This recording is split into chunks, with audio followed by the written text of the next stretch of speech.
It is said that reading made you more empathetic as a person. It's a way to escape your own life. It can even take you to faraway places or put you in other people's shoes. But it can also keep your brain healthy and reduce stress and help you sleep better or even inspire you. And on today's show, we're going to be talking to the amazing J.E. McDonald about her book, Ghost of a Summoning. So don't go anywhere. We'll be right back.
If you are just joining us, welcome to Books with Bridgetti.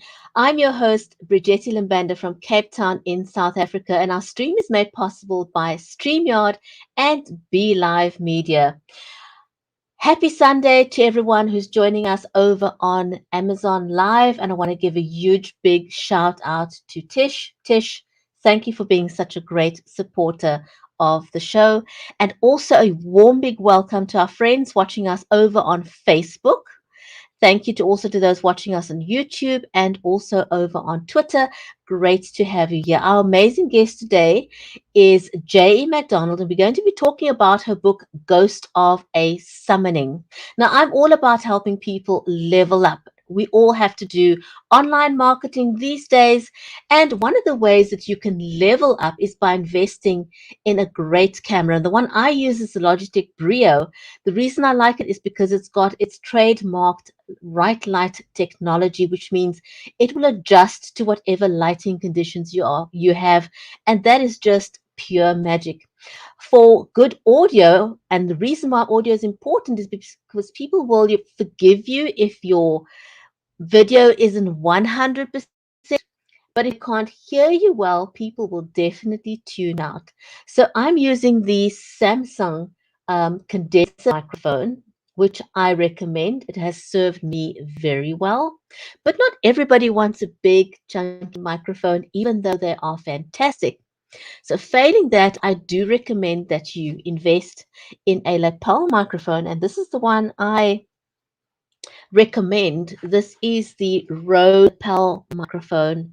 It works amazingly great. So if you're using your phone, for example, to do live video, this is going to give you great sound experience, and it even comes with this amazing little windshield, which is super, super helpful to ensure that you've got great, super smooth sound. So today, our amazing guest again is J.E. McDonald, and we're going to be talking about her book, Ghost of Summoning. J.E. McDonald is from Saskatchewan in Canada, and she says that as a child, she was either searching for clouds of identifiable shapes or stargazing way past her bedtime. And she is a morning person because she's up at 5 a.m., coffee in hand, to start writing. And she also tells me that she loves Star Trek, James Bond movies, and she read Harlequin novels that her mother left in the bathroom, which she says gave her a bit of a skewed sense of sex education by the age of 11. Very interesting. So let's invite her to the show, shall we? Because no one else can tell her story better than she is able to do so. So let's welcome her to the show.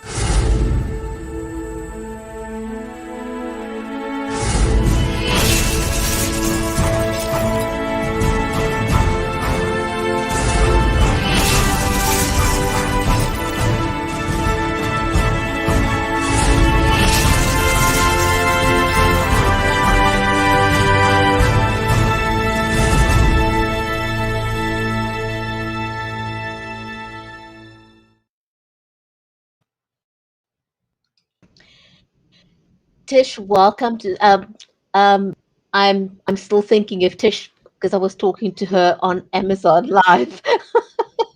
She's just one of the greatest fans on the show. So welcome to the show. So glad to have you here. And I just want to tell whoever, everyone that's watching us on Amazon Live, we've had authors on the show for 3.5 years, and there's a bunch of books that you can go and have a look on my storefront on Amazon. I've got a great deal of them on my Kindle here because they're just so many books, and of course Jay's books are right there in the carousel as well. Jay, how did you sound like you had a fascinating childhood. You know, it just sounds amazing. Is that how you got into writing from a young age? Yeah, I've always loved writing. When we had tests in school, you give me an essay test, and I was happy. Throw the multiple choice test in the garbage. I would love to argue a point better than having to pick an answer.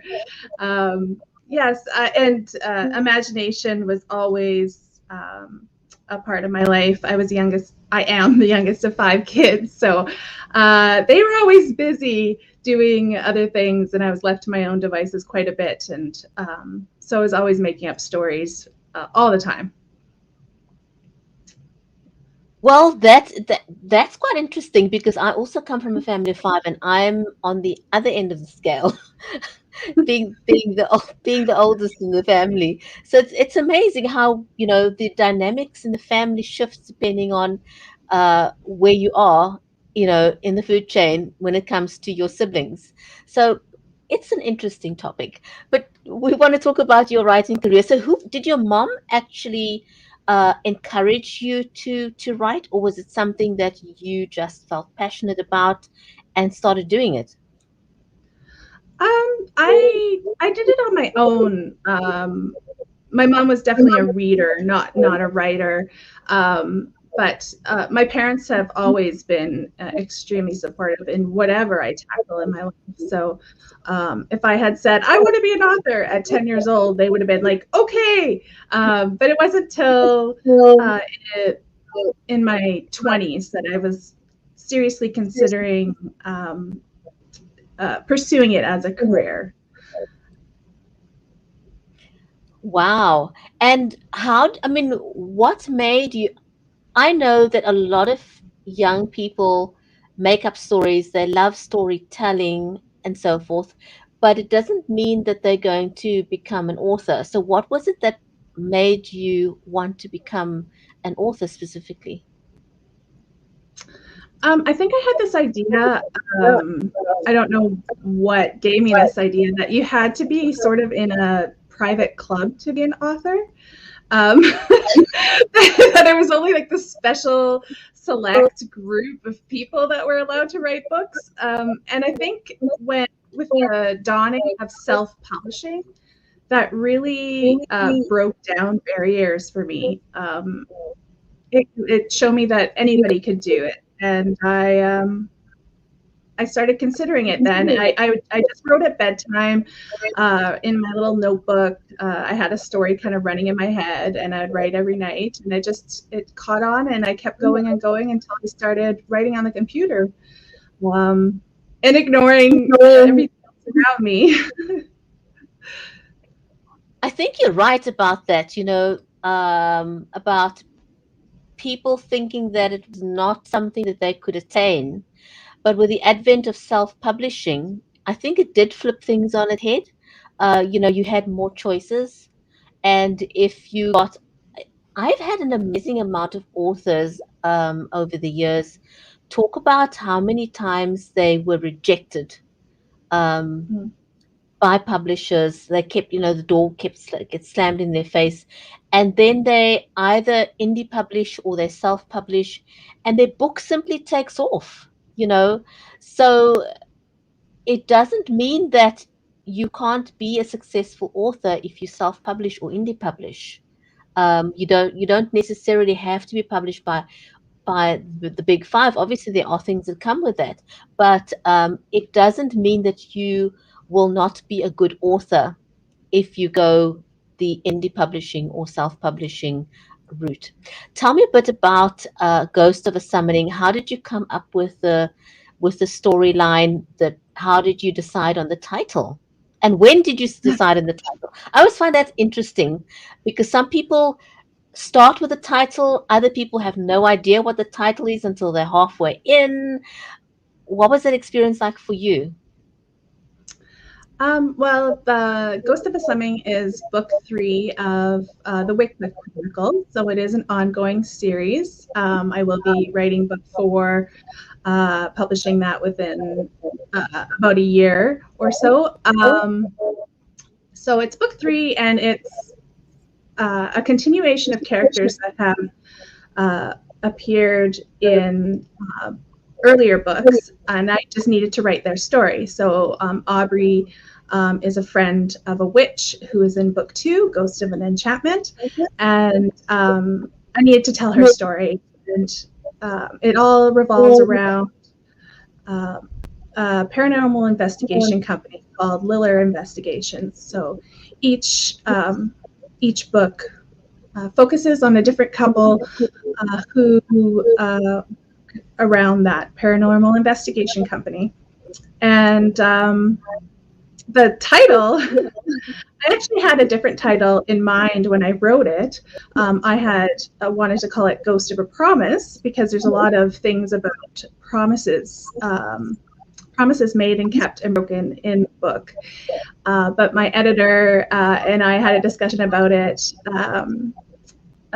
when we were doing edits, about how Ghost of a Summoning was a stronger title. It kind of gave indications of more of the content of there's demons and demon hunters in it. So I agreed with her, because when you think of summoning, you think of definitely demons, There's and not sense just of urgency. Summoning means urgency. yeah. It was a little bit more of an exciting title than I had originally picked, so I did agree with her. And I love it. I love the title. I think it's perfect. And the cover of the book. How did you come up with the cover?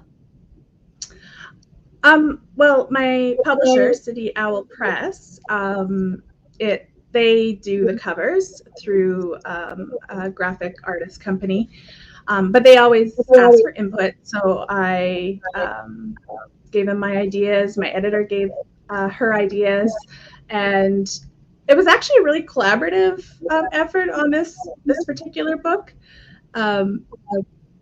They had come back with something a little different, and we had made some other suggestions for matching the characters' appearances to the actual characters in the book. And yeah, we ended up with the cover that we both really liked, and I'm very happy with. Oh, let me put you onto full screen, and you can show that beautiful cover there. Yeah. It's a lovely cover. Just the stance of the people tells a story in itself. Yes, so he's a demon hunter and a Roman, and she is an antique store owner, and a prophecy has been proclaimed that he knows about, and she seems to be at the center of a lot of bad things that are going to happen, but it doesn't make sense because she's a good person. So it's kind of a mystery unraveling as well. Wow. May I ask you, would you mind reading a section out of the book? Sure, yeah, I can do that. And I'm just going to read a message from Tish over on Amazon to you. She says that you have a great personality and that she thinks the cover is very nice. Oh, thank you. That's lovely to hear. Thank you. Okay, I will read a little bit out of the first chapter. So Fantastic. Aubrey is in her antique store, and this is where they first meet for the first time. It's at two main characters. The bell above the front door tinkled, announcing someone's arrival, and she closed the app. A man entered, a big man whose muscular shoulders were so wide he blocked out most of the light coming through the door. Oh, hello there, Aubrey said, her smile faltering a bit. This guy was really big, like linebacker big. Can I help you find something today? Outside, a gust of wind rustled through the changing leaves of the sassafras trees that lined the boulevard. Traffic hummed along, then became muffled as the door closed behind him. The man didn't answer, a frown tugged at his features. His short brown hair caught the morning light, and the angles of his square jaw looked like they could cut through concrete. A brown military-style jacket, gray t-shirt, and black jeans hugged his muscular frame. He didn't look her way, his eyes riveted on something in her display window. She didn't have much there, mostly plants and a couple larger furniture pieces up on a platform. She thought the greenery conveyed a fresh vibe, drawing window shoppers inside. Was he interested in the pair of Hepplewhite chairs? He honestly didn't seem the type. Maybe more of the Louis VIII kind of guy. After a moment, he tore his gaze away from the window and continued into the store. The hardwood floor creaked under his footsteps. He passed her by, barely glancing in her direction, his eyes quickly skimming everything else in the store. A distinctive scent followed him, something woodsy mixed with the fragrance of fresh soap. Rattled by his presence, she couldn't tear her eyes away.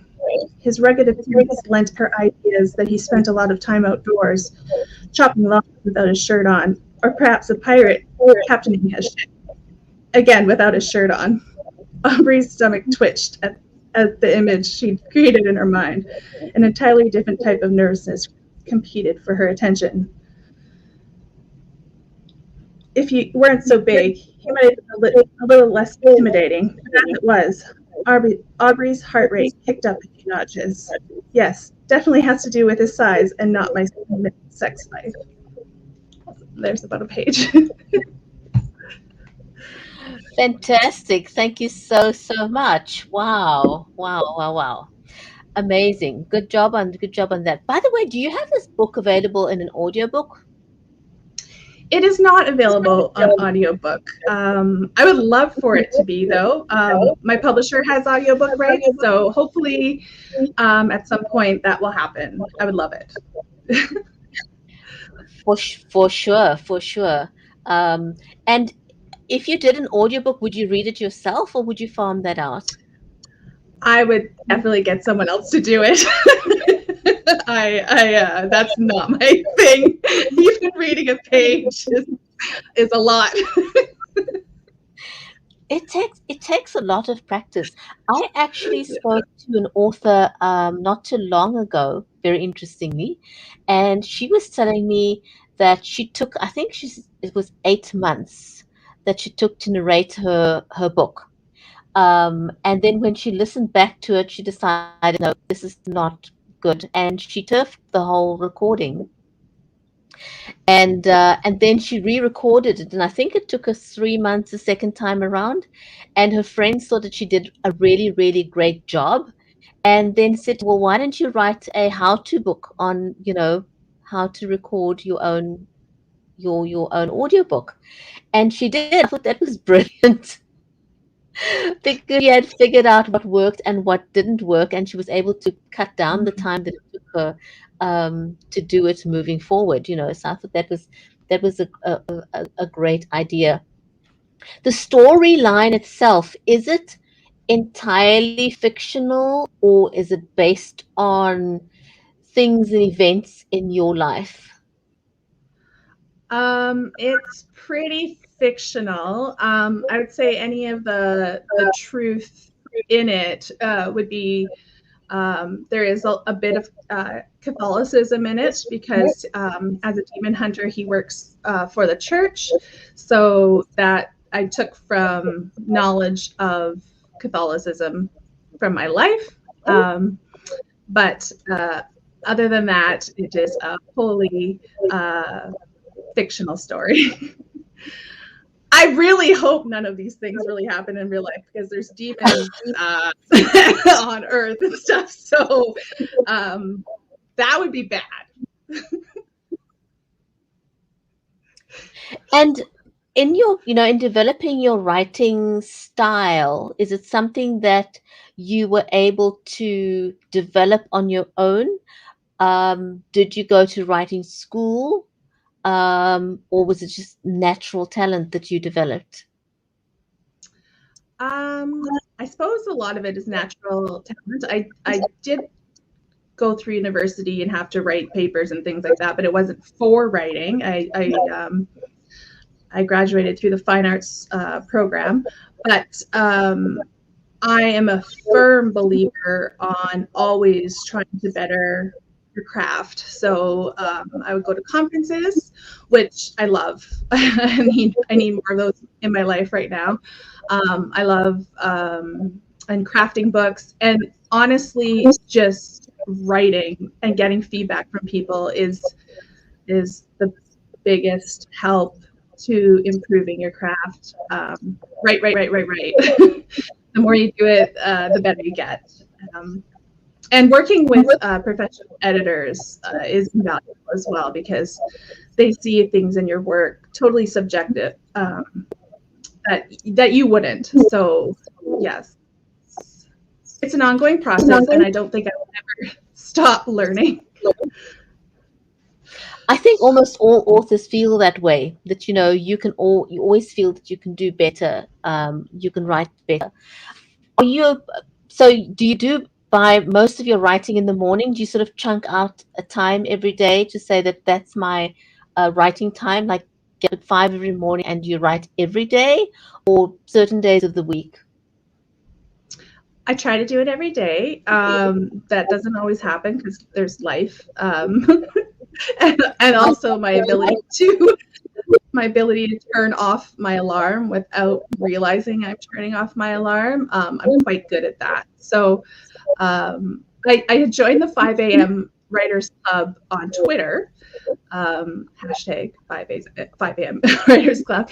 But I'm often 6 a.m. Writers Club or even 7 a.m. Writers Club. But as much as possible, I try to get up at 5. I find that between 5 to 8 is a great chunk of time. Like I can be super productive if I have an hour or less. That I don't find I can get to that really sweet spot of creativity. So I need about 2 hours, 3 hours to get to that sweet spot. And how do you juggle that with family life? Because you've also got a family, you've got children. How do you manage all that? It must take an immense amount of discipline. Well, yeah, it takes discipline, it takes habit, but the reason I do it is because I have children. As soon as they're awake, I get nothing done. I've tried to write while they're around, and it's impossible for me. I cannot focus. There's always something. They're always after a snack or asking me how to spell something, or it's never ending. So I wake up at 5 so I can have the house to myself for quiet, undisturbed creativity time. I used to write at night. I don't consider myself a morning person. I actually, I need the coffee in the vein, direct IV to function in the morning. But now I basically go to bed right after my kids so that I can get up at 5 and work. Just too tired at night now. I can imagine after a day of doing, mothering and chauffeuring kids around, you as a mom, you'd be pretty beat by the evening. I don't think you'd be very inspired, to sit down or have the discipline to write at night if you're taking care of a young family. So kudos to you for being able to keep up with your writing and do such amazing work at that. So what is next for you? I have a couple things going on actually. The fourth book of the Wickwood Chronicles will be coming a year and a bit-ish. That follows another character who we've seen a couple times in the previous two books. He's a FBI agent who's assigned to the paranormal division, and he's in over his head because paranormal keeps happening way more than it should. So yeah, that's I'm really looking forward to sharing his story within the series. The other thing that I'm working on is a totally new series. It's a trilogy, a shifter paranormal romance. So there's bears who turn into humans, and cougars who turn into humans, and bobcats who turn into humans. And they're kind of love stories. So there'll be a trilogy of those.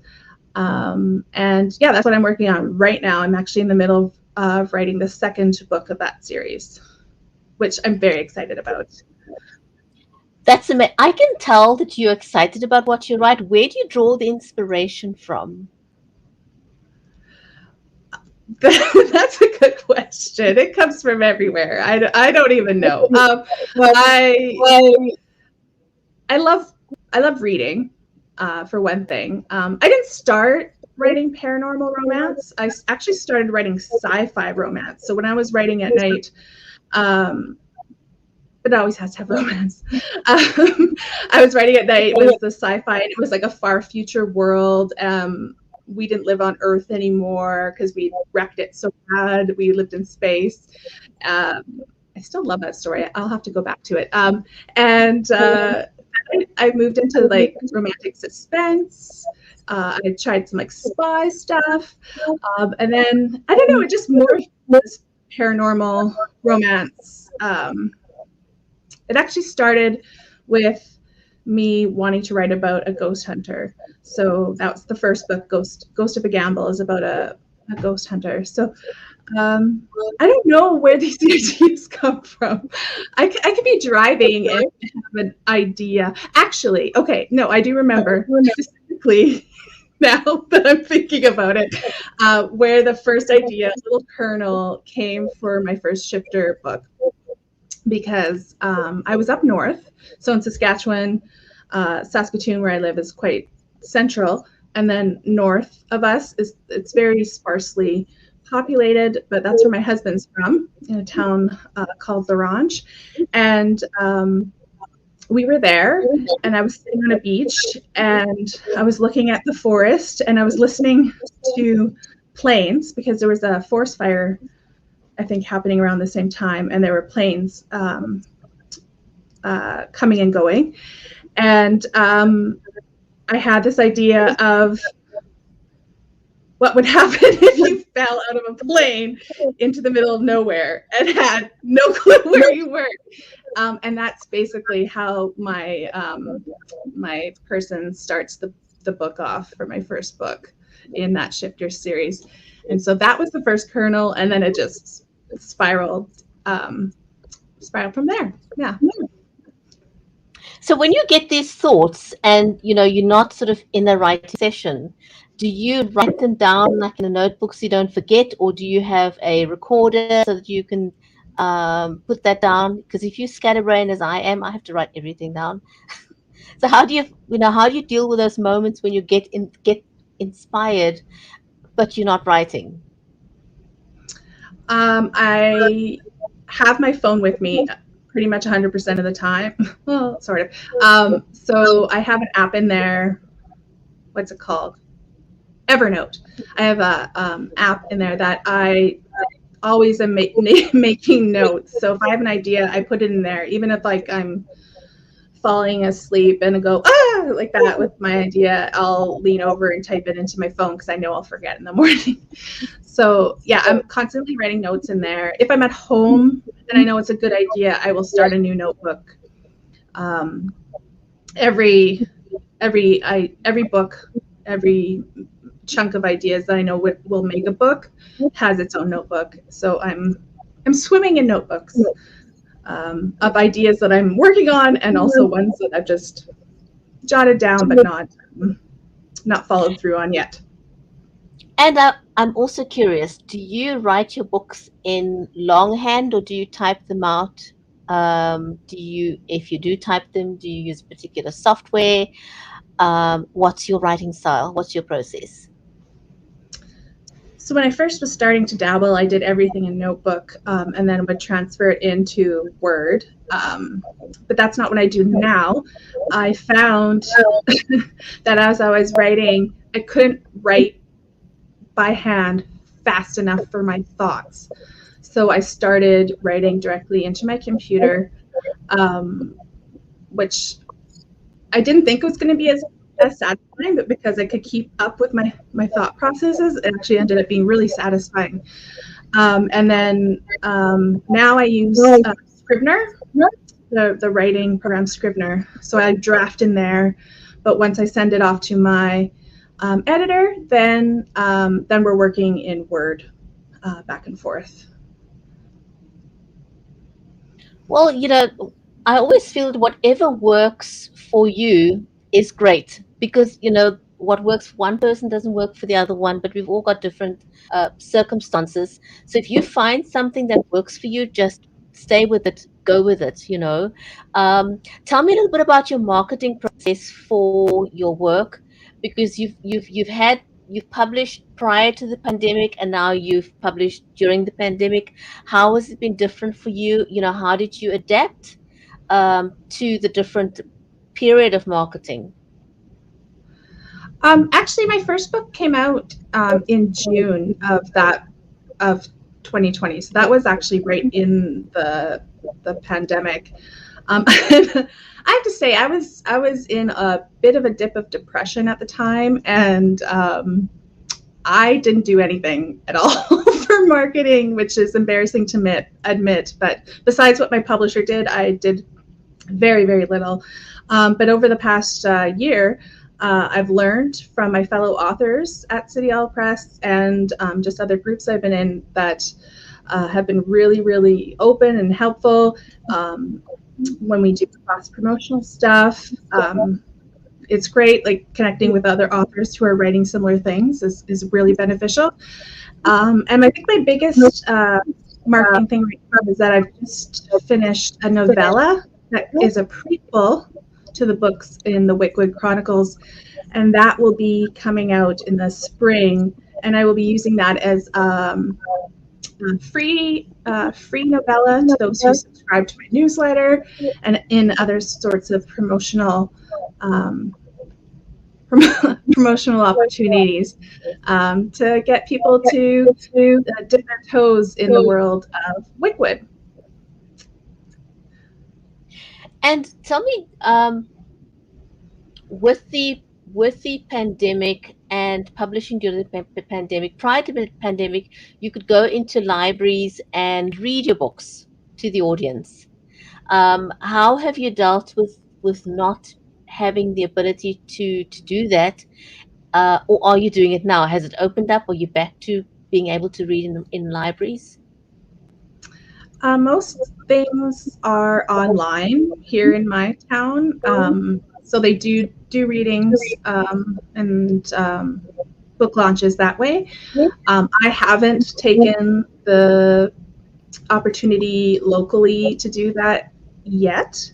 It's definitely on my list of things to do in the next year with my new releases that will be coming out in 2022 and later. But honestly, live things kind of scare me to death. So it'll be a very large leap for me to do one of those.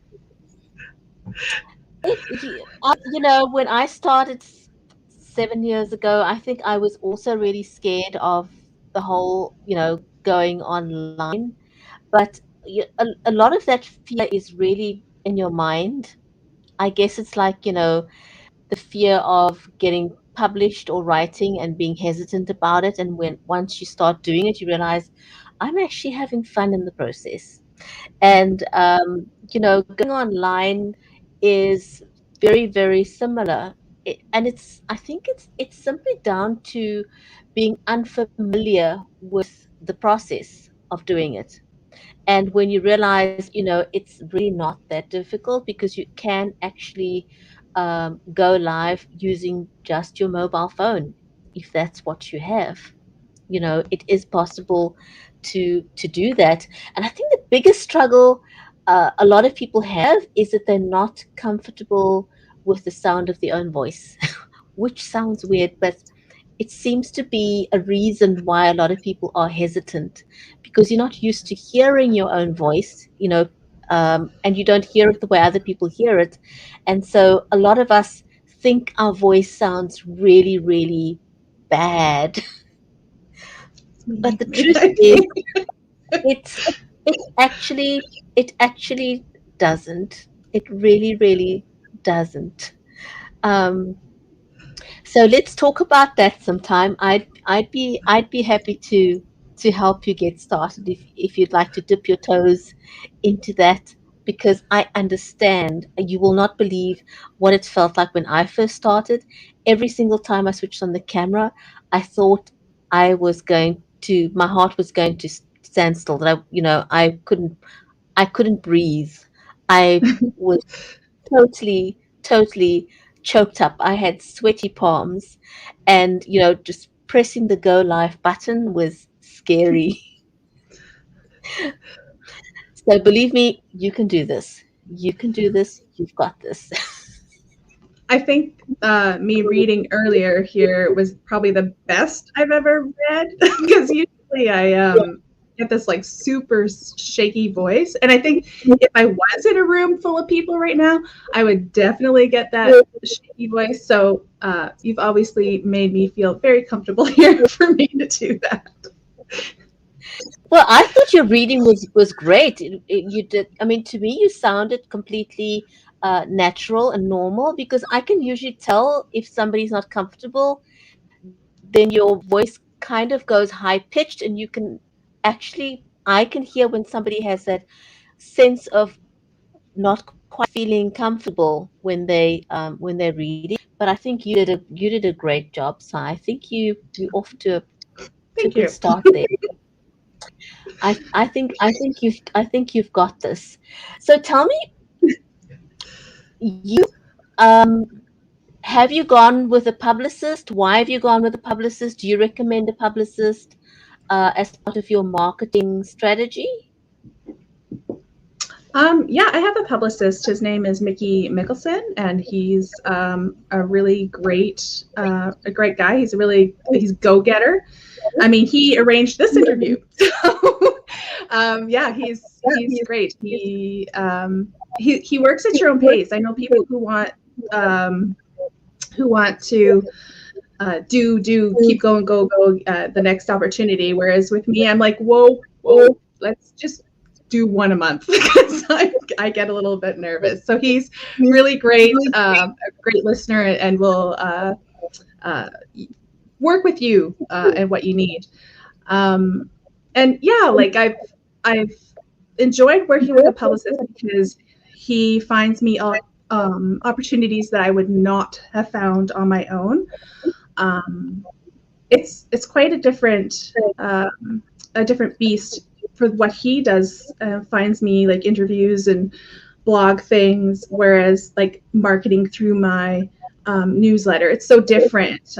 So he's definitely filling that that section where I would have just probably ignored it if I didn't have if I didn't have him working with me on that. So yeah, it's definitely beneficial. I think probably not all publicists are the same, but working with him has been a great experience.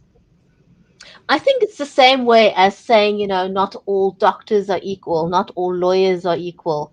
And I like using the analogy when it comes to choosing your publicist with saying, you wouldn't walk into a courtroom without having a lawyer, right? Um, because they won't take you as seriously if you don't have legal counsel.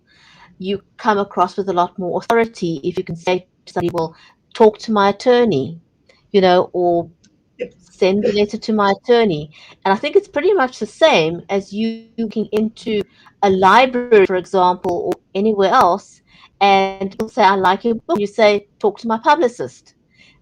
It gives you a sense of authority that, you are an author. That means business, that, you're in this for the long haul and you have a publicist on your side. And I think it just gives you a Mhm. lot more credibility as an author. And I think that's one of the reasons that that you should have a publicist. If you were to give advice to somebody, a new author just starting out, what would that be? Don't quit, because if you quit, then you cannot reach your potential. If it's something you love, you'll find a way. My favorite quote, and I've said this in other interviews, but my favorite quote was something I read just randomly in a magazine, and it was a mother, a similar situation to mine, like a mother with small children, and she put this up on her wall and said, uh, "You will never have more time than you do right now. So no matter what excuse you have to not do it, that excuse will still be there tomorrow. So you have to change your routine to fit your goals." Um, Mm. Great advice, because I always think that there's always new authors out there wanting to know, how do I get started? What can I do? And I think it's very helpful if you could give some advice to a new author and just give them a hand up. Um, I want to wish you well with your future endeavors. I hope that you will come back onto the show again. I love that. Tish says, thank you very much. It's been a great show. So Thank you, she Tish. enjoyed that. Yes, absolutely. Kudos to Tish and a huge shout out to her for being such a great supporter of the show. Totally appreciate that. And to all the other viewers that have been watching us on Amazon Live, on Facebook, on YouTube, on Twitter, it has been absolutely amazing. So a huge shout out to all of you. Um, JE, thank you, and I hope that I will see you on the show again at a future time. I would And love that. thank you. So I want to just say, stay safe, everyone. Take care, and we'll see you back on another episode of Books with Bridgetti. This was amazing. From me in Cape Town, South Africa, it's going to be goodbye for now.